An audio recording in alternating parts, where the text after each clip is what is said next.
Trainee IPS Uday Krishna Reddy police కస్టడీకి అనుమతి ఇచ్చింది ఉప్పర్పల్లి కోర్టు. 2 రోజుల పాటు విచారించేందుకు అనుమతి ఇచ్చింది. ఉదయ్ కృష్ణారెడ్డిని అదుపులోకి తీసుకున్న పోలీసులు మహిళా ఐపీఎస్ ను వేధించిన కేసులో విచారించనున్నారు. ఈ కేసులో అనేక ట్విస్టులు చోటు చేసుకోగా విచారణ జరుగుతున్న కొద్దీ అనేక విషయాలు వెలుగులోకి వచ్చాయి. అయితే ఇప్పటివరకు ఉదయ్ కృష్ణారెడ్డి ఫోన్ లభించలేదని తెలుస్తోంది. ఫోన్ దొరికితే మరిన్ని కీలక విషయాలు బయటకు వస్తాయని సమాచారం.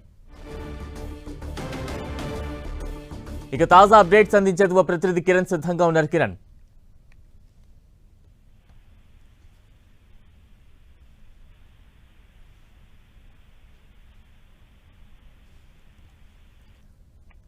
Trainee IPS Uday Krishna Reddy police కస్టడీకి అనుమతిస్తూ కూడా ఉప్పర్పల్లి కోర్టు అనుమతులు ఇచ్చింది. 2 రోజుల కస్టడీకి అనుమతి ఇచ్చింది ఉప్పర్పల్లి కోర్టు. దానికి సంబంధించిన బ్రేకింగ్ న్యూస్ చూస్తూ ఉన్నాం.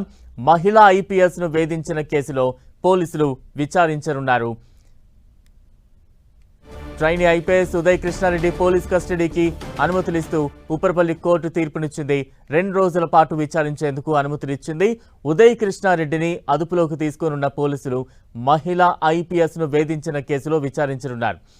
ఈ కేసులో అనేక ట్విస్టులు కూడా చోటు చేసుకున్నాయి. విచారణ జరుగుతున్న కొద్దీ అనేక విషయాలైతే వెలుగులోకి వస్తున్నాయి. అయితే ఇప్పటివరకు ఉదయ్ కృష్ణారెడ్డి ఫోన్ లభించలేదని తెలుస్తోంది.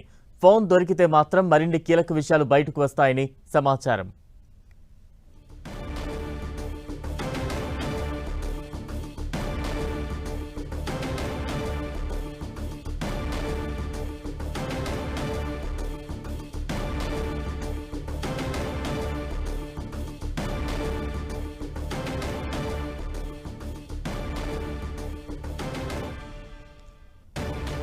Trainee IPS Uday Krishna Reddy police కస్టడీకి అనుమతి ఇస్తూ ఉప్పర్పల్లి కోర్టు ఆదేశించింది.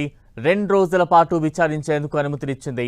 ఉదయ్ కృష్ణారెడ్డిని అదుపులోకి తీసుకోనున్న పోలీసులు మహిళా ఐపీఎస్ ను వేధించిన కేసులో విచారించనున్నారు. ఈ కేసులో అనేక ట్విస్టులు చోటు చేసుకోగా విచారణ జరుగుతున్న కొద్దీ అనేక విషయాలు వెలుగులోకి వస్తున్నాయి. అయితే ఇప్పటివరకు ఉదయ్ కృష్ణారెడ్డి ఫోన్ లభించలేదని తెలుస్తోంది. ఫోన్ దొరికితే మరిన్ని కీలక విషయాలు బయటకు వస్తాయని సమాచారం. ఇక తాజా అప్డేట్స్ అందించేందుకు మా ప్రతినిధి కిరణ్ సిద్ధంగా ఉన్నారు. కిరణ్, బలరాం ట్రైనీ ఐపీఎస్ ఉదయ్ కృష్ణారెడ్డికి సంబంధించి కూడా 2 రోజుల కస్టడీకి అనుమతి ఇచ్చింది రాజనగర్ ఉప్పల్పల్లి కోర్టు.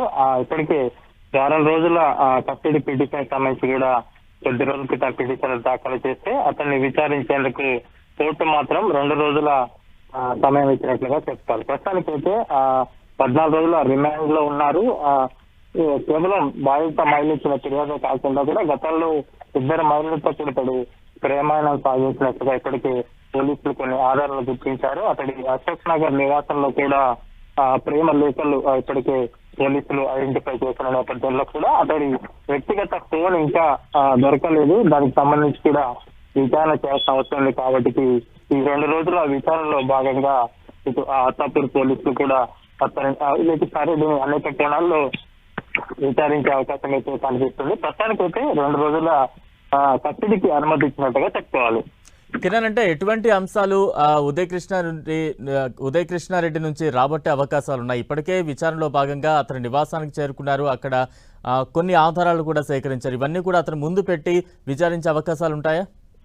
ఖచ్చితంగా మీరు చెప్పినట్టు ఇప్పటికే అతడు అరెస్ట్ రిమాండ్ తర్వాత కూడా 2వసారి దర్యాప్తులో భాగంగా అతని నివాసంలో కొన్ని కీలక పత్రాలను ఇతర యువతులతో అతను నిర్వహించిన ప్రేమాయణకు సంబంధించి కూడా కొన్ని కీలక విచారణలు కూడా ఇప్పటికే రాబట్టిన నేపథ్యంలో కూడా వాటిన్నింటినీ ముందు నుంచి, ఎందుకంటే మొదటి నుంచి కూడా సదరు మహిళతో తాను ఎప్పుడు కూడా దురుసుగా ప్రవహించలేదంటూ కూడా చెప్పే ప్రయత్నం చేశాడు. కాబట్టి ప్రస్తుతానికి అయితే అతడి వద్ద లభించిన ఆధారాన్ని బేస్ చేసుకుని కూడా విచారణ సాగే అవకాశం కనిపిస్తుంది. ఇక తన మీద ఇచ్చిన కేసుకి సంబంధించి డిస్మిస్ చేయాలంటే కూడా క్యాష్ పిటిషన్ నేపథ్యంలో ఇటు కోర్టు కూడా దాన్ని డిస్మిస్ చేస్తారు. పూర్తి స్థాయిలో అటు 2 రోజుల విచారణకు సహకరించాలి. Right, thank you Kiran.